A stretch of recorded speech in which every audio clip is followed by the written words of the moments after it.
সাধারণ মানুষ দাবি করছে যে পাগলা মসজিদ থেকে একটা অনুদান যেন নিয়ে দেওয়া হয় বন্যার্তদের জন্য আর কি। এটা আসলে কিভাবে দেখছেন বা কি বলবেন? আমি আজকে কোনো একটা জাতীয় গণমাধ্যমের নিউজে দেখতে পেরেছি যে এই বিষয়ে যে প্রোপাগান্ডা ছড়িয়েছে যে তারা একটা বিগ অ্যামাউন্ট আসন্না ফাউন্ডেশনকে দিয়েছে বা অন্য কাউকে দিয়েছে, এটা তো একেবারে অসত্য, ভিত্তিহীন কথা। আর মাসআলাগত দিকে আপনি যেটা জানতে চেয়েছেন সেটা আলোকে বলি। ইসলামী শরীয়তের দৃষ্টিকোণ হলো কোনো বিশেষ খাতে যখন দান করবার জন্য ডোনার টাকা দেয়, সেটাকে অন্য কোনো খাতে ব্যয় করার সুযোগ কারোর নাই। যার কারণে আপনি আমাকে 10টা টাকা দিয়ে বলেছেন আপনি একজন গরিবকে খাইয়ে দিবেন, আমি সেই টাকা দিয়ে যদি একটা কোরআন শরীফ কিনতে যাই তাহলে গুনাহ হবে, এটা জায়েজ হবে না, কারণ ডোনার আমাকে সে পারমিশন দেয়নি। সো কোনো মসজিদে কেউ যদি টাকা পয়সা দেয় তাহলে সেটা মসজিদের উন্নয়নে ব্যয় হবে, সেটা আমরা বন্যায় খরচ করতে পারি না, বন্যার জন্য আলাদা ফান্ড রাইজ করবো।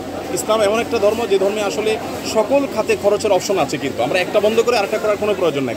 কোরবানির জায়গা হবে, বন্যার কাজ বন্যার জায়গা হবে।